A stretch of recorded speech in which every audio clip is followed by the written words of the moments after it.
It's the Blood Red podcast, courtesy of the Liverpool Echo. I'm Guy Clarke. Welcome along. We'll be discussing Liverpool's Italian job in San Siro. Oh no, Diogo Jota ruled out of the weekend's action. And we'll be previewing Norwich City's visit to Anfield. To do all of that, we have the Theo Squires, the face that runs the place, Joe Rimmer, and the return of the prodigal son, Sean Bradbury. Gents, I trust you are all well. Theo, throw over to you first up, and been another positive week for the Reds. It wasn't until Diogo Jota got injured, wasn't it? A couple good wins, good performance from them. Virgil van Dijk back to his best. Luis Diaz just carrying on pretty much how he has done since he joined the club. Everyone's playing well, confidence is high. They can get through a dodgy game at San Siro without really being at their best and then make those subs to change it. Strength and depth there. Everything's just working for them, and it's a good time for everything to come together for Liverpool, where they're in the Champions League knockout stages. They've got a chance to close the gap on Manchester City. They've got a League Cup final in a week's time to look forward to. It's the business end of the season when they're challenging on four fronts. It's now when you want to pick up momentum, and it just seems to be coming together for Liverpool at the right time. The only negative on the week has been Diogo Jota, but you can just find positives in everything else, whether it's Harvey Elliott returning from injury, the new signing settling in, Salah and Mane back from AFCON. Yeah, positives galore. It's been a good week. And Joe, what have you been most impressed by? The win against Inter, the pun-laden intro, or Sean Bradbury's headset? Sean Bradbury's headset, you know. Yeah, come on. For anyone no competition there. For anyone not watching this on YouTube, Sean is currently circling Liverpool Airport, waiting for Big Jet TV to turn up to bring it into land. A shaky landing, aren't you? Well, someone's got to get him landed. You're my co-pilot as well, so together we'll sort this out. Yeah, we'll get us down safely. Joe, on the serious stuff though, the nature of the win against Inter Milan. I mean, it was defence first, up against an Italian side, sort of throw down all the stereotypes as it were, but it's kind of first two efforts on target, 2-0 win for the Reds, and really in command of the tie now. Yeah, well, another stereotype. It was a proper away European performance, wasn't it? You know, I think sometimes people expect, you know, certainly I think English football fans expect their teams to go and dominate all over Europe. And Inter Milan are a very, very, very good team. You know, they're champions of Italy and up there again, and will most likely retain. So, you know, to go away, Liverpool were always going to have difficult moments. They were always going to be under the cosh at times, but to go away and win, as they did, keep a clean sheet, 2 goals, a bit away goals don't count anymore. But you know, it was a very solid performance. You know, for the chances Inter had, I know they hit the other side of the bar. That was probably the best chance, but I never really felt like Alisson was having to. Well, they didn't have a shot on target. Did they?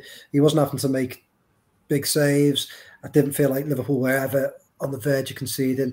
It felt like one that they were sort of waiting for the right moment, and then we know how many dangerous players they've got. It was really good to see Firmino turn up in a big game again, and then, you know, not many teams can stop Salah scoring, and it was a proper Salah goal, wasn't it? In the right place at the right time, good finish. So, yeah, really, really good result, and Liverpool, I'm sure they'll get the job done and get themselves through to the quarters. So, you know, I think I said when Liverpool drew Inter, it was a good draw for Liverpool in the sense that they're a big name. You take a lot of confidence from knocking them out the competition, but always confident that Liverpool would. So, you know, they're sort of halfway there, and it feels like a better result than even City winning 5-0, for example, at Sporting, because they just don't feel like anywhere near as good a side as Inter Milan. Yeah, back-to-back wins in the San Siro, Sean, in the Champions League. Not a bad feat, is it? Oh, absolutely. I mean, that's the thing I think that was most deeply satisfying about this win.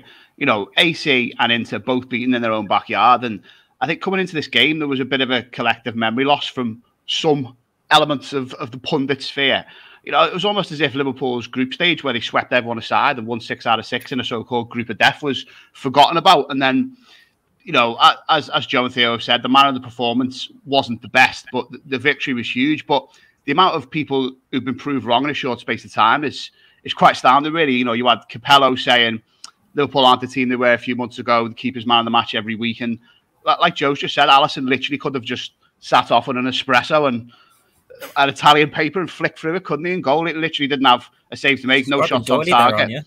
That was doily on a Thursday morning. He was quite busy the other night, wasn't he? He was in the press box. But yeah, what he does on Thursday mornings in St Helens is anyone's guess. But then Di Canio as well, you know, he was questioning Van Dijk, and that if there was any doubt as to whether Van Dijk's back to his best, that game, absolute defensive masterclass, completely in control of his line, won pretty much every header, didn't he? And him and Kanate were just a very dominant duo. And there was that great moment where Martinez just completely bottled even taking him on. You know, so if you're getting back to the phase of Van Dijk being too intimidating to even go towards his kind of channel, then you know that he's absolutely back to his best. And then off the bench as well, as the guys have already mentioned, there was loads of little redemption stories with question marks around Henderson so far this season, and Elliott thrown in at the start, which I thought was the right call and kind of maybe didn't work overall, but great experience for him. But Henderson, Keita, Firmino as well, even coming on off the bench with the new challenges to him that have been brought in attack, and they all did fantastically well. So yeah, I just think it's massive, and the way the defence has been over the last few weeks, especially, I think has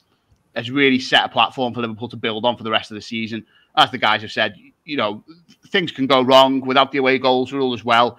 Inter have perhaps got a little bit of a squeak coming back to Anfield, but Liverpool should be able to see that out and kick on from here after a very, very positive result. Yeah, really commanding position that Liverpool are in. And Theo, Sean mentioned him there, but Roberto Firmino, Jurgen Klopp asked about him in his press conference ahead of the visit of Norwich City to Anfield. And one of those, isn't he, Roberto Firmino, that as you begin to maybe forget or become complacent on what he offers to this Liverpool side, he puts in a reminder. Yeah, he does, and his season has gone under the radar somewhat because he has got a decent goal return this year. He's just been unfortunate that he had a couple of hamstring injuries at bad times, and then when you take away Salah and Mane, he perhaps didn't make the impact you'd like, as he was the one you'd look to offer those goals. But he offers so much more. He isn't just a goal scorer, but then he can step up with these big moments. I think the team selection from Jurgen Klopp, there was so much excitement about that midfield. And it was almost that arrogance of, we are Liverpool, we can dominate whoever we face. There are going to be games when it's nitty-gritty, where they are going to have to play dirty or get into a real fight. And Inter Milan made sure they were in a real fight. And that's where it almost suited Firmino more than it would Diogo Jota. I'd still stand by Firmino is the better player, but Jota's in the form of his life and he scores more goals. You know, when Liverpool chasing Man City and they're competing on four fronts and they've got this overall attacking package, Jota has been the perfect fit for them, and Firmino is maybe slightly on the decline compared to what we saw 2-3 years ago. But as an overall package for what that game was against Inter Milan, when you are in a fight, he was the one you wanted. I think stats-wise, he made more tackles than any other Liverpool player on the pitch, and he was only on for half of it, dropping deeper, winning the ball back. It might not have been his most glamorous performance, but he still stepped up with that big goal. And it was crucial to how Liverpool needed to play to get the job done in that second half. And there are going to be games where he's going to be needed. Like his European research season is great this year, isn't he? He's delivering goals, delivering assists. And you just need him to have these big moments now, and he's going to be called on. Jurgen Klopp said it a number of times now, and he took issue with it in the press conference today about Liverpool's strength and depth. Just stop asking about the squad, that they've got all these talented players. They know they've got these talented players, and they're not all going to be able to start every week. They're not all going to be able to come off the bench every week.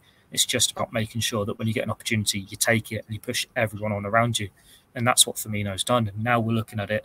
Well, if Diogo Jota's ankle injury keeps him out for 2 weeks, 3 weeks longer, is Firmino the number 9 there? Or they're going to have a reshuffle, put Mane or Salah there, bring in Diaz, Origi, Minamino? Well, he's got that goal now. He's got some confidence from it. You say, at the moment, he's a good chance to start in the League Cup final against Chelsea, get another medal to his name. He's already scored, winning the goal that won them the FIFA Club World Cup. He's played in Champions League finals. He's a Liverpool legend. And usually players do start to decline when they get to his age. It's no surprise to see him fall into that same pattern. We know the debate about his future and whether he deserves a new contract, but he's a Liverpool legend. He's still performing for the shirt, delivering when he needs to. And it's why Jurgen Klopp's got all these options, so he can rotate, so it doesn't have to be the same front three week in, week out, where they're getting tired, when they're not able to make that same impact. He can chop and change. We've seen the impact it's had at left back, for example, where Robertson and Tsimikas have been superb because they're pushing each other on. If you're now going to get that same impact in the front three with the added depth there, Liverpool are only going to benefit. Yeah, I don't think it's away from home, though. The questions are around Roberto Firmino. Is it, Joe? It's more at home. I mean, certainly the Premier League, you have to go back all the way to December 2020, that last-minute goal when the fans came back against Tottenham for the last time he scored in a home Premier League game, and maybe that continually, and before that it had been a long wait, hadn't it? That's where the questions are kind of asked about for me. Yeah, I think we're, when I say we, I mean us as well as anyone are guilty of writing people off too quickly. I mean, look, Firmino's never been about goals. Anyone who's watched Firmino week in, week out, he had the season in 17, 18, didn't he? Where I think he did get like 25, 30, but other than that, he's not a man who scores that amount of goals. 10 or 15 tends to be where he sort of averages a season. So I think we don't really need to worry that much about Firmino's goals. He brings a hell of a lot more to the side, and I think unlocks space and chances for the players around him. So whilst Jota's come in and been a really good player for Liverpool, I think Firmino's still a very good option. And if he plays on Saturday and Liverpool score 4 goals, or he plays against Chelsea and Liverpool win, it doesn't matter who scores them. I'm sure he will play a part. And, I think now Liverpool have got such a good squad, the temptation is to constantly compare players, isn't it? And say, well, is it Firmino or Jota, this, that, and the other? But, I had one guy come on to us this week, all good-natured, but listens to Blood Red and said that, this is why Keita is better than Henderson. And, look, we've been critical of Keita, and, I think a lot of people have been critical of Henderson. But for me, why does it have to be either or? It's, they both came on Wednesday night. They both contributed to what was an important win. And Liverpool will need all their players to contribute. And it's not about, who's better than who or pecking orders. Liverpool have got a very, very good squad, and Klopp can now use them.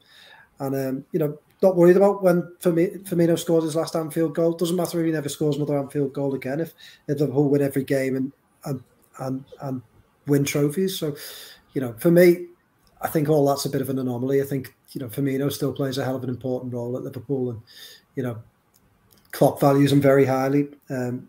So pleased to see him get a bit of praise, but just because Jota's come in and done very well doesn't mean Firmino's finished or even massively declined. I just think he plays a slightly different role in the squad to what he did before.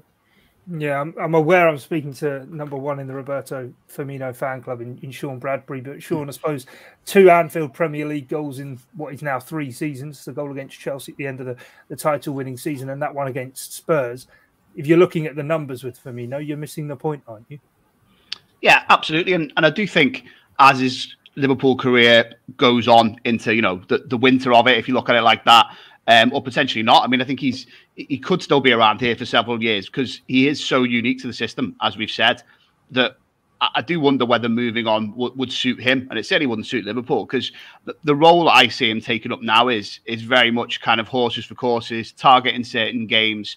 I think he'd probably play more away from home. And I'm never surprised that he has more of an impact away from home because, albeit Jota in recent months has had some huge away days, I think the way Liverpool have developed as a team is seeing the number 9 at times be more of a traditional number 9. There was times last season when it wasn't working, and part of that was because we were so dominant, especially at home, and teams were packing out the defence that a lot of what Firmino does really well when he's dropping deep was kind of wasted and kind of neutralised by the approach of the opposition, whereas Jota is just an absolute fiend in the box, isn't he? Left foot, right foot, header.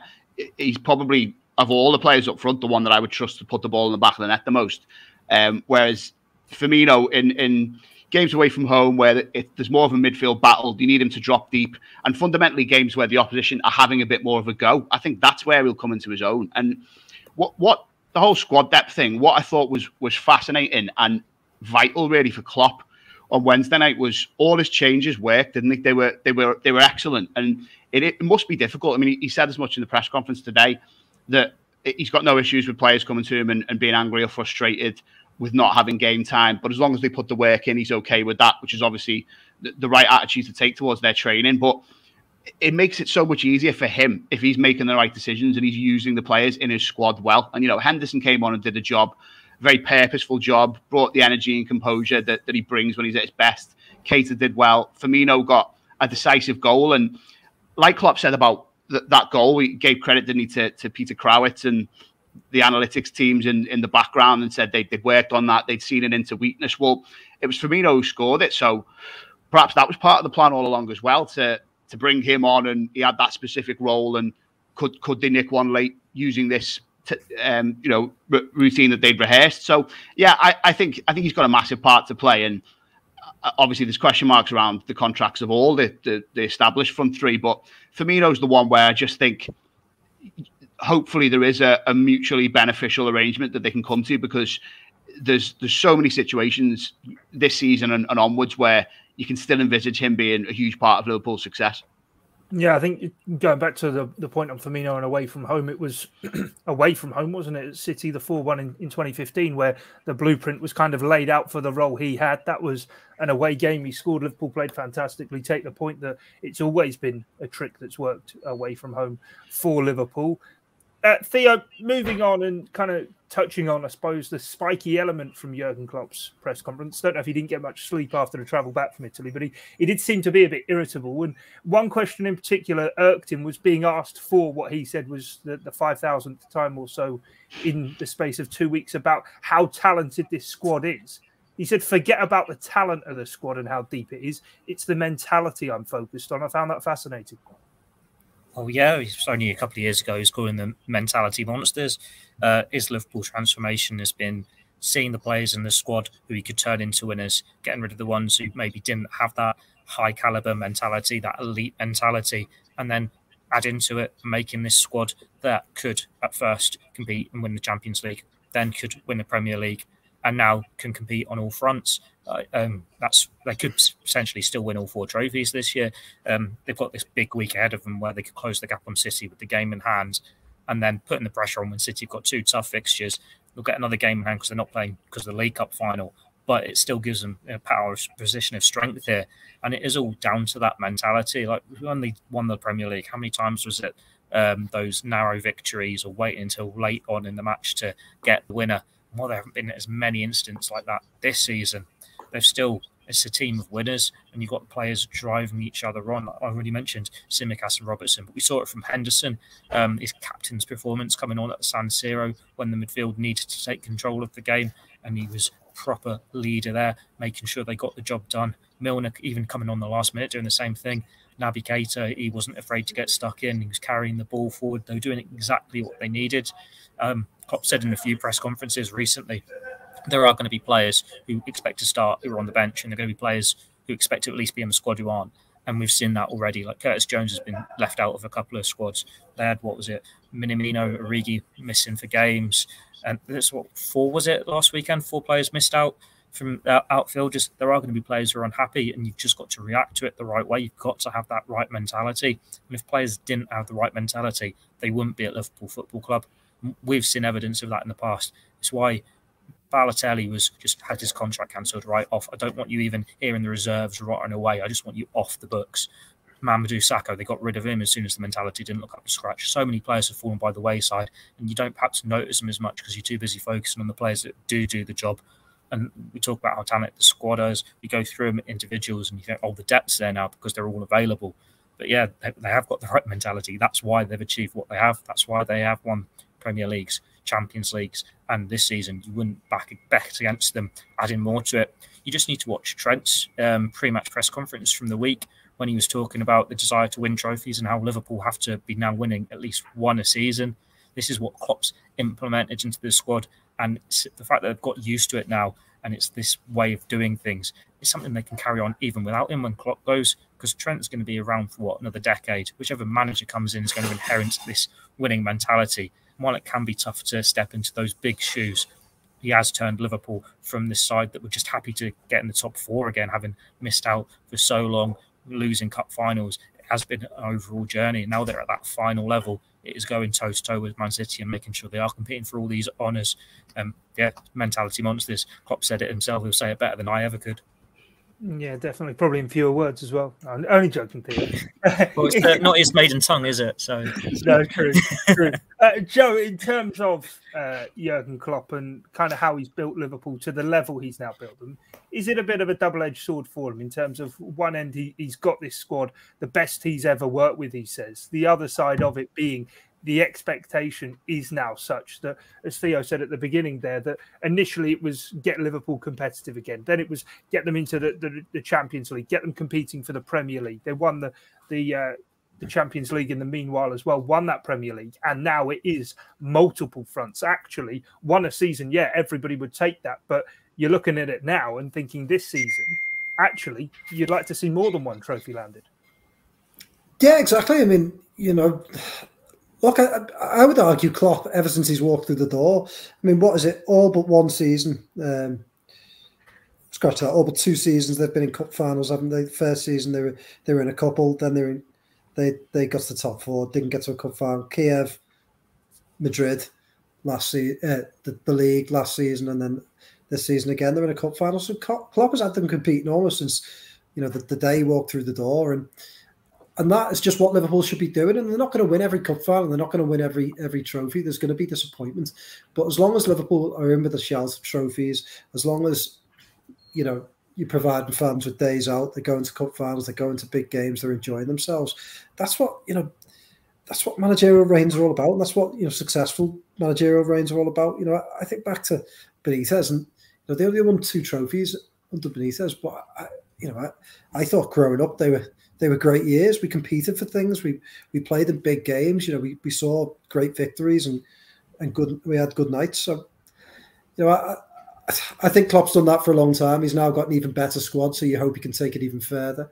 You know, you'd massively think that they're in with a shout to win the FA Cup.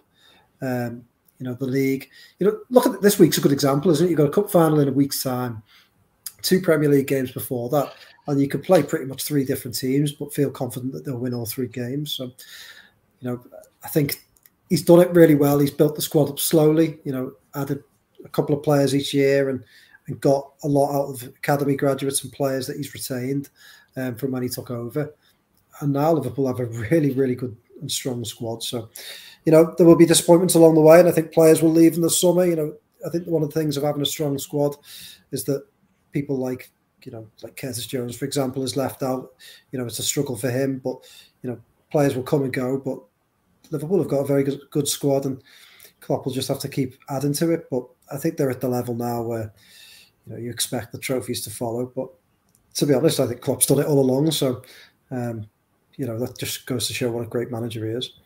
Yeah, definitely. And the fully fit squad only lasted for 1 game, it seems. Yeah, well, Diogo Jota injured. No, but the point being, in midweek, when we saw that full squad training together, the anticipation and excitement for what they can achieve. I mean, I put a tweet out kind of saying that, for me, if Liverpool can't land 2 trophies this season, they're kind of underperformed with the squad they now have. I'll regress a bit from that, saying if you get to a final, anything can happen in a one-off final, and the trophy can go wherever it goes. But the point stands, doesn't it? If they can't get to 2 finals this season, they're already in 1, or even push City very close into maybe the final week or 2 of the Premier League season. Actually, this squad, you would feel as though it's not been able to land what it possibly could. Oh, yeah, and as you know, the lads have referenced what Trent said in the press conference ahead of Inter. That's exactly what you want to hear. You know, that confidence that perhaps flirts with arrogance, but also reflects the reality of the squad. I think it's great to hear that there's that kind of attitude in the dressing room. And, you know, I suppose it was the final step, wasn't it, that Liverpool, over time, necessarily, because they haven't got the resources of Man City, and it's a different model, as we discussed countless times.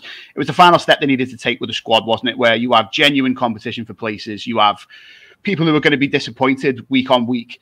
And it's something that, to some extent, I think Klopp has always sought to avoid. You know, there's been this thing, hasn't there, throughout his career at various clubs where he's liked the smaller squad just because it's a bit easier to manage. You can have, you know, closer relationships with everyone and keep them happy. But I think now, if you're doing what Liverpool are doing this season, which is competing on all fronts, and I would say, you know, with a bit of momentum and some good luck, you know, no injuries to start off next season, maybe a signing or 2 in the summer, there's no reason to suggest they shouldn't be absolutely there again.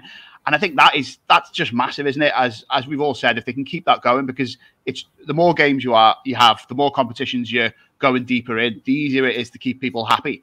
And I think, like I was saying before, we just can't underestimate Klopp in this. As much as his natural preferred kind of squad management technique has been to keep it a bit small.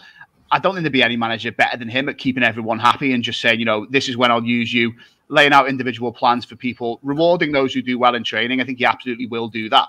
And the final thing I'd say on the squad is I don't really think there's that many players who could have that much of a problem with the lack of minutes they're getting. I mean, you know, of the ones who are on the fringes, I think Joe's probably mentioned the only player who I'd be slightly concerned about now that everyone is fit is Curtis Jones, because I think he needs minutes, doesn't he, at this stage of his career to develop. Very talented player. But, you know, in the two positions we've seen most of him in, let's say the left of midfield or possibly a little bit less at the left of the front three, there's two very strong senior options, if not more than that. So that's a slight concern. But everyone else, I mean, Origi, Minamino, even Gomez, albeit in a slightly different manner because he's had bad luck with injuries. I don't think they're guys who could be looking at the ones who are doing the job in their positions at the moment and expecting more minutes.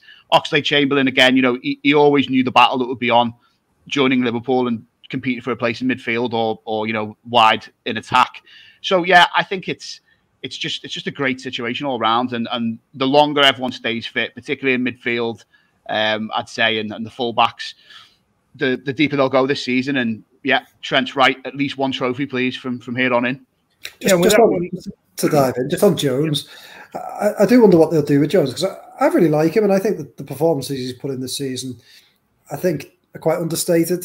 I think are quite mature. I think possibly the only criticism you'd have of him is he probably doesn't express himself enough, you know, and I think he's doing that, you know, he's almost trying to work for the team and perhaps be a bit of an old school Liverpool midfielder, and by that I mean 2 seasons ago, where it's just work and push it to the fullbacks and give it to the front three. I think, you know, the likes of Elliott have brought in a different dimension, haven't they, with the, you know, slightly better attacking threat.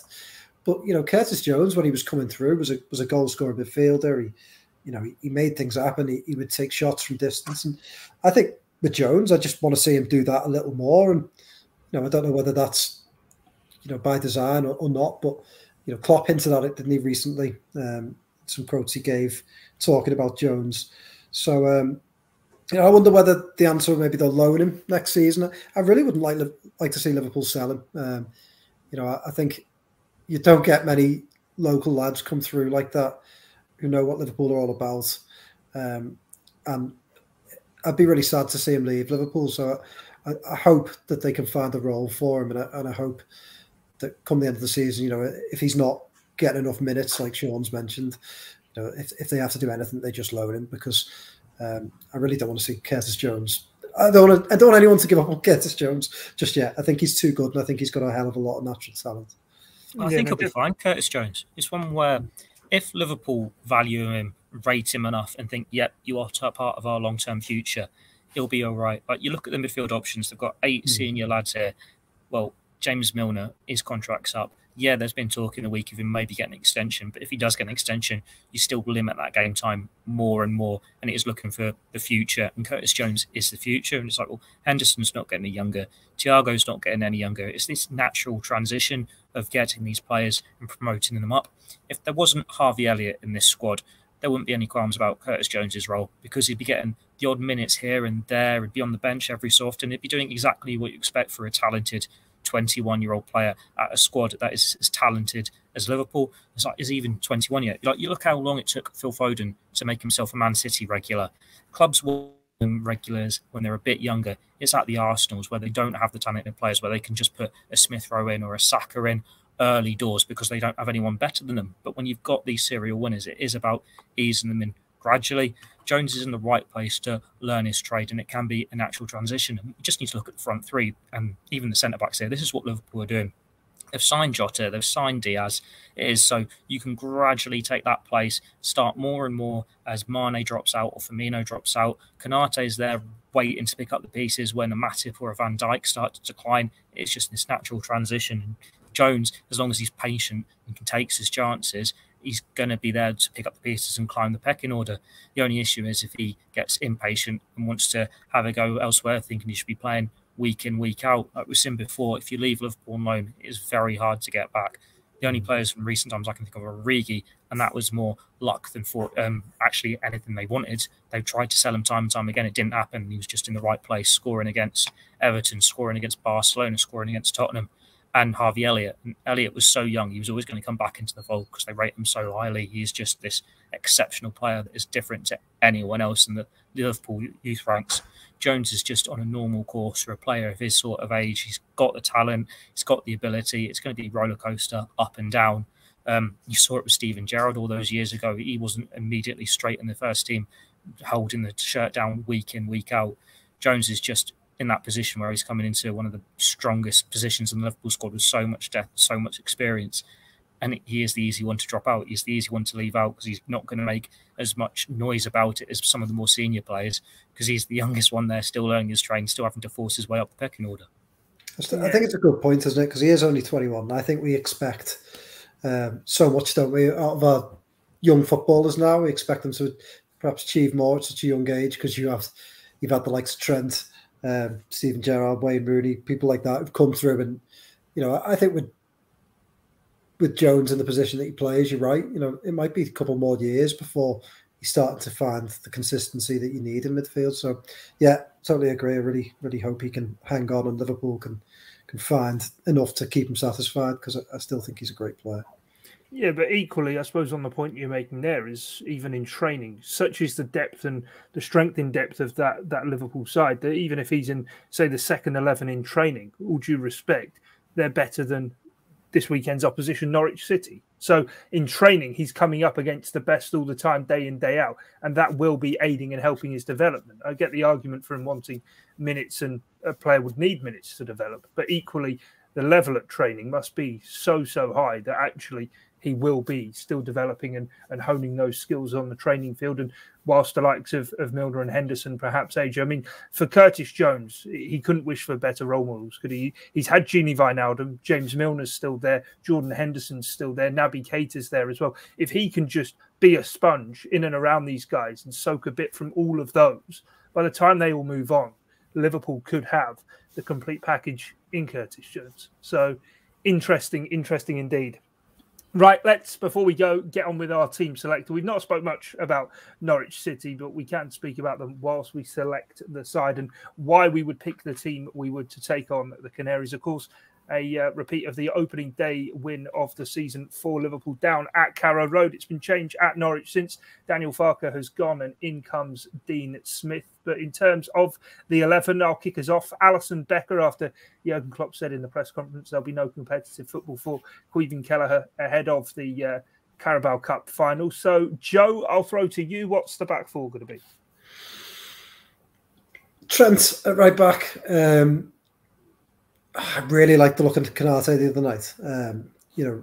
I think understated. He's been just such a hell of a signing for Liverpool. He looks like he's got so much potential.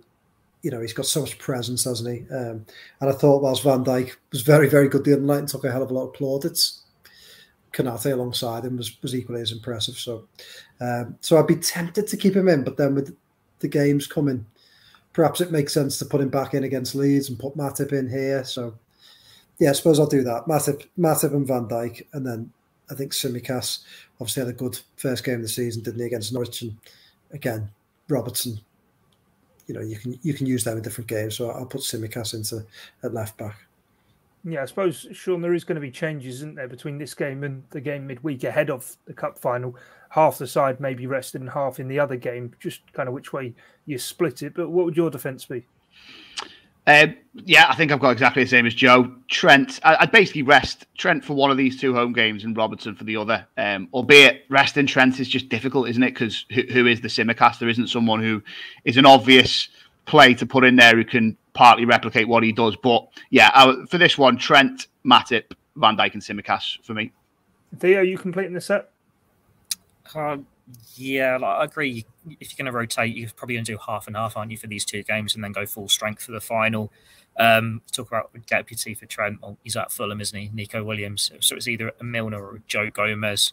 And it's still a big ask if you want to put Joe Gomez at right back. You'd say Norwich maybe not as challenging for him as against Leeds, where he could go up against a Dan James or Rafinha or one of those sorts of players. But it's still hard to look past Trent. I think he's one of those players that when he's fit, you start him, and unless he's absolutely knackered. And like he said in that press conference in midweek, he's in the form of his life at the moment. So Trent starts.